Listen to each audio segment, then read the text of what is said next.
Chapter 6. A couple of hours later, I sighed an inward breath of relief and undid my seatbelt. It took a couple of tugs. I turned to look at the young woman next to me who was effortlessly undoing hers, her attention never wavering from the e-book she was reading. I'd let Hannah Shapiro have the window seat, and she'd pulled the blind down, which had suited me just fine.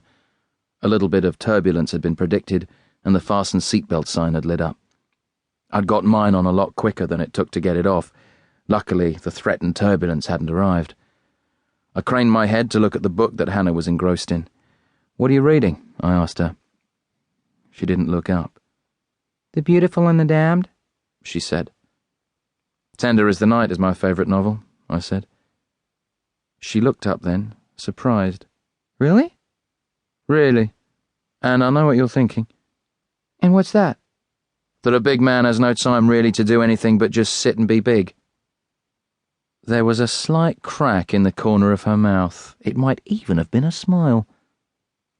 F. Scott Fitzgerald? The same. Tender is the Night, my mother's favorite book. Are you going to miss her? I already do. She died, Mr. Carter. I'm sorry to hear that. It was a long time ago. I was a child. What happened? I grew up. I decided not to press the point. Hannah clearly didn't want to talk about it. Looking at her, it seemed to me that whatever had happened, it hadn't been so long ago. She might have been 19, but she still looked like a child to me. "Losing a parent is never easy," I said gently, "no matter how old you are." Are your parents alive, Mr. Carter? My father died a few years back. My mother is still with us, thank God. She looked at me unblinking for a moment, as if searching for something in my eyes.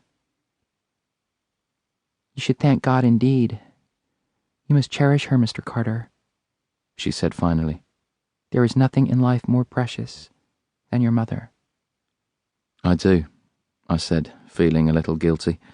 I hadn't spoken to my mother in over a week. Hannah nodded as if my answer satisfied her. It was cancer, she said quietly. There was nothing they could do. I'm sorry, I said again. She shook her head. It wasn't anybody's fault, was it? I didn't reply. My father is a scientist, did you know? Extremely rich, extremely clever. He couldn't do anything either. I nodded. She was right. Death just came at you sometimes. Sideways, from behind, head-on like a high-speed train, and whichever way it came at you, there was nothing you could do about it. I knew that better than most. My father gave Mom a first-edition copy of Tender is the Night on their 20th wedding anniversary. She treasured it like it was the most valuable thing in the world to her. Maybe it was. I paused for a moment. After you, I should imagine. Anne got a smile this time. A sad one, though. When she went, it was like the light had gone out of the world, Mr. Carter. All the warmth. Call me Dan, please. Hannah didn't seem to be listening, lost in her own memories. I feel sometimes that I'm still walking in the shadows, waiting for dawn, she said. I thought of my mother and my dear departed dad, and I knew how she felt. The dawn does come, I said. Eventually, it always does come. Hope is the feathered thing. Emily Dickinson. You are a man full of surprises, Mr. Carter. I let the mister ride and held my hand out. It's Dan, remember? I said. I certainly do, she replied, shaking my hand and meeting my eyes this time and holding the grin. I smiled back at her myself. I was ahead of schedule. I shouldn't have told you my dad was a scientist, she said. That's okay. I know how to keep a secret. Kind of goes with the job. I guess so.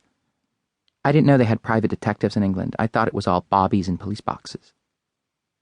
And some of us. Are you ex-police? Royal Military Police. Red Caps, we call them. You served overseas then? I did. Like Jack Morgan? Jack was in Afghanistan. I was in Iraq. So, what made you leave the military?